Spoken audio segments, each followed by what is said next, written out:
welcome back. We have Romeo here.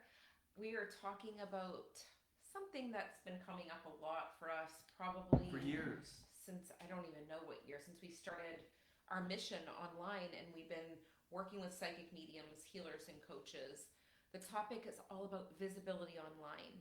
And I think there's a big misconception when it comes to visibility. So we're going to get into that, and Tony and I are going to have a conversation around this. Let's jump right in. But before we start, let me just say something really important. We have some things coming up for those of you that are psychic mediums and healers. The events that are coming up are going to be in St. Louis, Tampa, and Boston.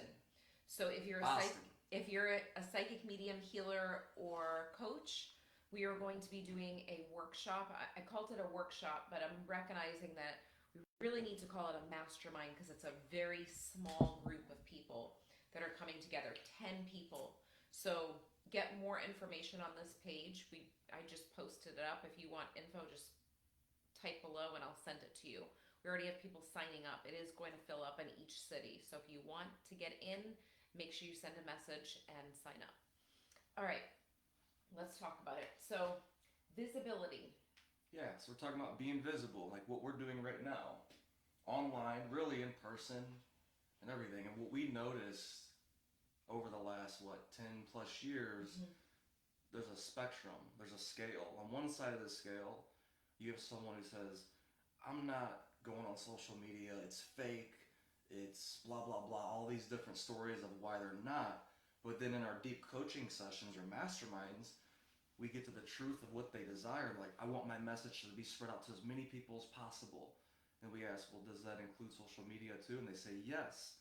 So there's this inner conflict. That's on one side of the scale. Mm-hmm. On the other side of the scale, we have someone who is trying to think, how do I get more likes? How do I get, I'm dancing on TikTok. Like, you get done doing a TikTok video and you have thousands of likes, and you look in the mirror and you're like, what the fuck am I doing?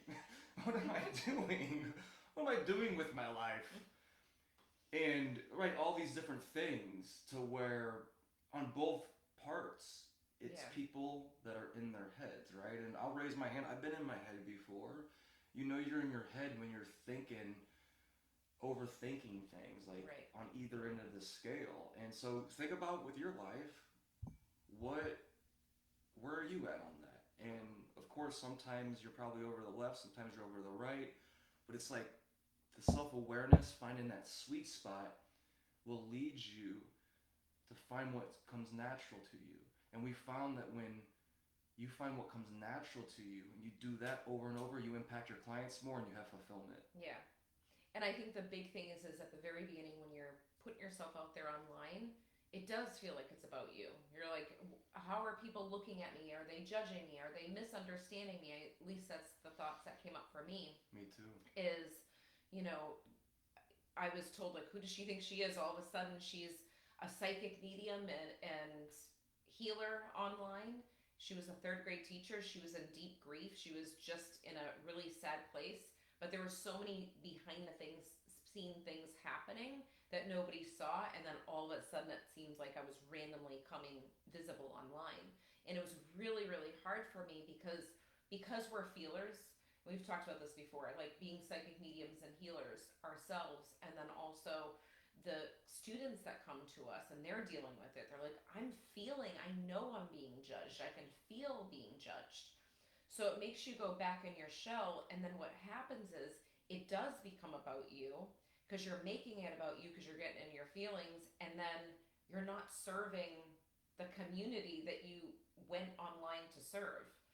And we've had a conversation around like that feeling of being comfortable in front of groups of people and then wanting to kind of have like moments where you can like have side conversations and like really make those like lasting connections and have deep conversations. For us, that's how it is for us. So for me, I would rather be in the background. Like, this is not natural. This wasn't natural for me. Now it's natural. But it really does go from being unnatural to natural as you get used to putting things out there. It's not about being seen. Yes, you have to be seen for people to buy a course or to buy a class. They have to see what you're doing. You have to be visible. but it's all about the energy. And I think that's the important piece that we're going to get into today. Yeah, it is. And you said something important there. You said if you were doing what you wanted to do, Mm-hmm. what's all the way natural to you, you wouldn't be live on a podcast right now. You wouldn't Yeah, be years speaking. ago. Well, I'm just saying, like your ego or whatever you want to call it, what you who you thought you were. Mm-hmm. It's just like how it's me. Like I would be hiding in a cave. Like I like being, you know, deep conversations with people in a cave. We make our business that way, but it wasn't natural for me to do the podcast either. It wasn't natural for you to be on stages, to be in front of people. What caused us to do those things? Yeah. It's the title of this podcast here. It's we were thinking about serving our ideal client. So we had that inner battle. We were like who we thought we were. Yeah. Like we're not that type of person. We're not speaking on stages, and many people on stages, over 50% of them had the same story they tell. I was introverted. I never wanted to do this. What caused them to go out and do these things that are out of their comfort zone that they thought wasn't natural to them? Because that's a big catch there. Sometimes we think things aren't natural to us Right. because of our programming, our ego of who we think we are. And who we think we are compared to who we are on a deeper level, totally different. That's why we do our deep inner work, right? That's why we run masterminds. That's why these in-person masterminds in St. Louis, Boston, and Tampa, it's not going to just be passive learning. Like we're doing deep inner work with Right. people. Like we're doing transformational work because we understand that we have this ego and then we have the soul calling. When we get down to that soul calling, which that's who we really are, we start to really see what's natural to us and not what we think with our brains or our egotistic thoughts that we were programmed by the environment. Exactly. That was really a good insight. I'm like processing what you're saying because the brain actually gets in the way of everything, right? And that's a big thing is the brain does get in the way. When you have a soul calling, it's a totally different energy. So what I found was when I wasn't paying attention to how many people were listening to the intuitive guidance with Lindsay on Blog Talk, like instead of focusing in on that, I started to get out of my brain and thought like, okay, I genuinely enjoy interviewing different people on that radio show that I had, like when I first started out. I genuinely enjoy sharing messages and signs that are coming through. I'm not paying attention to how many people like a picture or how many people listen to the episode. Now, for me, I don't know how many years that took. That was years. It takes years. Like I'm it thinking wasn't as you're it saying wasn't it, the how many first years year. it took me. Years. Yeah, I mean, literally. probably up until I can't even put a timeline on it. I don't know when I stopped caring. But for me, I really feel like when you move out of your own way, you start thinking about how can I serve my clients. I think when you're when you're really in the trenches with your clients, that's when you get out of your own way. Because when you're actually doing the work, you're not just posting memes and Yeah. quotes online and like, oh, I'm helping people by yeah, that might be helping people. Yes, they might really get an insight by reading the quote. I'm not saying that's not important, but it's not enough for the mission that we're here for. So if you are someone listening right now and you know your mission is to help people, you know that you want to help people, quotes and memes are not going to cut it. You have to work with human beings. Like you need to communicate with them. You either need to, give them a reading if you're doing the psychic mediumship work, or give them a coaching session, or teach them in person or online. But you can't just expect to share things online and have a big impact. If you're playing small, that's okay. You can settle for that. But that only lasts so long, and the energy behind that, it doesn't sustain you in your mission. Like if you're not working with people, if I wasn't working with people all these years and I was just sharing online, it would be like I would be tapped out energetically. I would feel like I was going in a circle, a cycle of just like, what am I doing? Like this doesn't feel fulfilling. The fulfillment comes when you're actually communicating with your clients and helping your clients and serving them and giving the value there. The online piece of being visible is just another layer. It's a bonus of kind of documenting what you've done behind the scenes. We just shared some things, and we'll put more out there from our retreat. Not everything we're going to share. There's some sacred moments that we do not put online, but you can see a small glimpse of how we're serving our clients, and that might impact you to think, I would really like to be a part of that. I can sense and feel the healing if you're a sensitive person. I want more of that, and then that helps people make the decision to go to a certain class or a place. Um, I think that's a big thing. Yeah, so let's just recap what you just said there. So it took years, right? It took me years too. I'll say it took me many years to let go of how many likes, how many comments, all that superficial stuff, to let go of that and just focus on serving. It took you years too. And you said key details in there to where part of that healing process to where you could see clearly was you serving people, Right. getting out of the trenches and serving people. I noticed the same thing with my work is, well, our work, we do a lot of our work together, is as I started to focus 80% of my energy and time on serving others and masterminds and coaching, um, you know, the variety of workshops that we do, aka being in my true nature. That's why I wanted to be a public school teacher. That's why I was so good at that, doing the same thing. Once I started to do those things that were in my true nature, just like you were doing the things that were in your true nature, you didn't give a shit about these, superficial likes, comments, or anything, because you weren't doing it for that reason anymore. You were doing it because you had the clarity of service. And now, as we do this podcast or we do any story or video, we are in the mindset of service. Yeah. So when you're in the mindset of serving and not performing, like, I'm not here to be a performer, to be perfect, to be all that. Like, we're here to get people results. We're laser focused on that. You care more about that Right. than you do anything. The likes, the comments, you stop caring about as much. So with all of you listening, if you're stuck in that loop of, all right, how can I make the perfect video or the perfect vlog, and you're putting all your time and energy in there, and like, as I say this, I feel like myself going to my head. It's just like a heavy feeling Right. of doing that. If you're caught in that loop, the easy solution is, like, what do you want to do in your business? Like Lindsay said, do you want to do mediumship readings? Do you want to do platform? Do you want to do one-on-one coaching?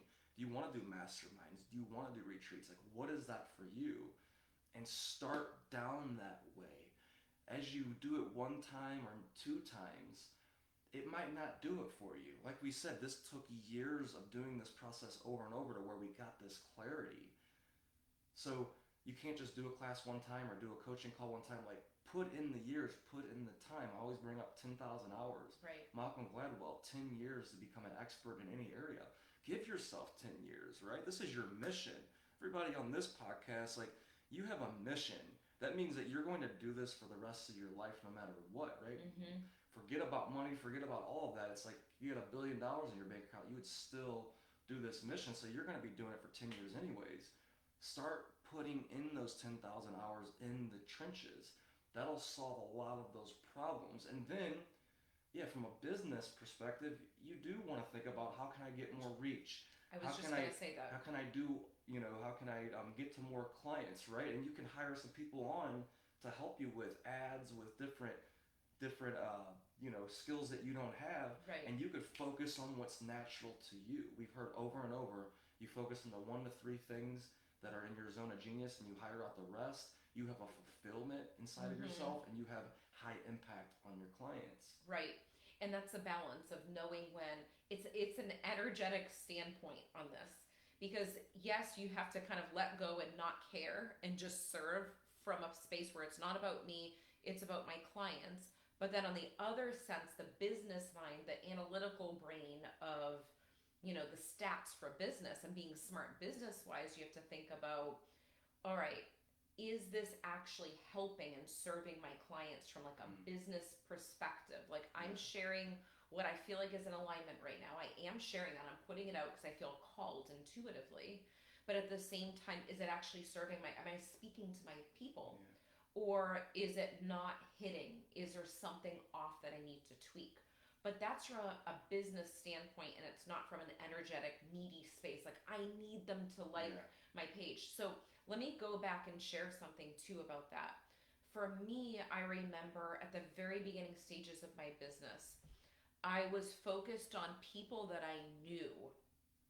People that I knew, I wanted them to support me. Those aren't my customers. Like, mostly people that I know, like whether it was family or friends, those weren't my customers then. Like, I was so focused on want people. them to accept it. Yeah, it was like the acceptance thing. Like, oh, I want them to believe in what I do, and I need to convince them that I'm a medium. Because at that point, I was like kind of unsure of like, do I feel confident? Should I put myself out there? I'm afraid. So all of those fears like bursted out into the world. So of course, people are going to be questioning what I'm doing. If I'm feeling uneasy about, are they going to believe me? And they're like, she's talking to past loved ones now? Yeah, exactly. She went from, losing someone and she was like in a deep, sad place, and all of a sudden she thinks she's connecting with the other side. And she's God now. Yeah, exactly. So, so this is the type of thing that came to me, and then over the years, I'm like, oh, is this person supporting me? So I would feel into the energy, like they're not engaging, they don't support me, which was probably right on. It wasn't really about the actual like. It was about the energy that I felt or the judgment that I felt. But what I started to do when I was so focused on my clients, I stayed laser focused on my clients, and that's what I do. I stay focused on my clients, and everything else is noise. Because Tony and I, just sharing with the group, we wouldn't be on social media if it weren't for this mission that we have. We most likely would not be on it. Because when we communicate with our people, our friends and our family, it's through the phone, like picking up the phone and not meeting online. up. We're not trying to communicate to you all through our podcast or through our posts or anything. So that's for our ideal clients. Well, they're not listening, hopefully. Well, no, I'm just, you know what I'm saying? But I'm saying, like, they feel the same thing too. So this is what happens. Yeah. They are listening, some of them. So this is what happens when you're having a mission, you're being visible. Like, imagine any other job. When I was a third grade teacher, learning how to teach, like if anyone was in my classroom the first week that I started teaching, I'd be petrified. Everything was done and you're videotaped the whole time. So think about like if you work at a corporate job, everything that you do that first week in your training, and it's all visible. Yeah, I didn't like how she wrote on that damn whiteboard. Or right, you feel that, and or if you're presentation, or if you're a plumber and you're sitting there like, oh my God, I just messed up on this thing. You're in front of an audience. You tighten that pipe way too damn tight. So that's what the online world is. Like, you are being critiqued on a daily basis.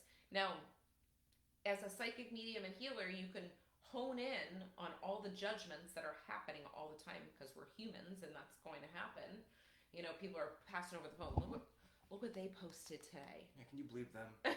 So it's like, they're helping people on a podcast. What's wrong with those people? So these types of things, because you're a psychic medium and healer, you need to recognize that you can hone in on that and focus on that energy, or you can focus on how you feel, all about you and the significance that you feel of, like, someone liked, you got 100 likes on a photo. So we're judging that now for that happening. That's like a part of ourselves. Everyone judges. We're all humans. So it's a part of ourselves from before. Or you can think, I'm serving my clients. This is benefiting them. I remember a time when I started, I probably took down, I don't know, maybe 2 or 3 posts over the years. At the very beginning, like, oh, did anyone see that? Let me repost it again. I think I took down about 12. So it's like, oh, nobody saw that. Let me just take it down and repost it. Like 4.5 likes? What the fuck? Let me take that back down. So like now, I don't even care. I'm like, whatever. More from a business standpoint, like if I'm running a Facebook ad for an event, like, okay, that photo didn't work. Maybe I'll try the video. Yeah, like, the emotion's not in it. Exactly. That's the difference. That's the difference. And how am I serving? How can I get out to more people? This isn't about me. I'm making sure that I get to the right people to help them, because that's the impact. We don't want to miss that piece. We don't want to miss the piece of our mission, that it's about impacting other people, not serving your ego from a space of trying to get engagement for you to feed your soul, because that's a needy behavior. It's like someone that's trying to go on a date and you're like, oh, I want him to compliment me on my my hair and he should be doing this and that, and then all of a sudden you miss the whole experience because you're missing something, and they sense that neediness and they don't call you back on the date, Yeah, right? and be gentle with yourself in this process. Like I'll say it again. This took years. This takes years of practice, right? Maybe it might take you 3 months because you're different, but if not, if you're like the rest of us humans, this takes years of practice. And another thing that really helped me with it was breaking down the word rejection. Mm-hmm. I used to look at rejection like it was a bad thing. And then I started to analyze it. Like rejection in sales, think about it, right? You talk to 10 people, maybe you get 1 to 3 sales, right? So you get 3 out of 10 if you're really good, right? And so you're getting 7 rejections each time. But then I start to look at it on a deeper level. I start to think, wait, anytime we do something out of our comfort zone, our own body rejects it. Our own body, like the world's gravity holds us to the planet. Rejection holds us together too. It's part of the process. It's part of success. It's part of all of that. So when you look at rejection in that way, you can't expect your friends and family, like you were talking about earlier, to accept your vision and mission that you're not all the way clear about, even, right? And Talking it's like not theirs talking either. to us about years ago, like, right? It took years to get clarity with this, and um, so you can't expect friends and family to accept it. So if you're tuning into their energy, of course they're going to be sending some kind of rejection energy, and you're taking it personal. I'll raise my hand. I took it personal at times until I reflected enough about this. I got coaching about it. We went in masterminds. We keep like we run masterminds, but we join masterminds. So we're constantly working on ourselves to have this clarity. Because when you have this clarity, now you can impact your clients even more because you're not an emotional wreck. You're not focused on, the, like you said, the wrong things. Right. People outside of your business. You're focused on your ideal client. If you have a business, you need to know what that ideal client is and focus on what their needs are and serve them and block everything else out and then go live your human life too, right? Like with your There is family a and friends. There's no need to bring all of that into everything unless it's naturally happening. right. And okay, two things. You mentioned comfort zone, and it changes things in your body too. And there's actually science to back it up, saying that you rewire your brain. There's neural pathways that are created doing new things that are uncomfortable. So it's important to include that in your life. It might be skydiving, it might be, Like her. yeah, yeah, I've done skydiving. It might be bungee jumping. That's another thing. That's more on the adventurous side.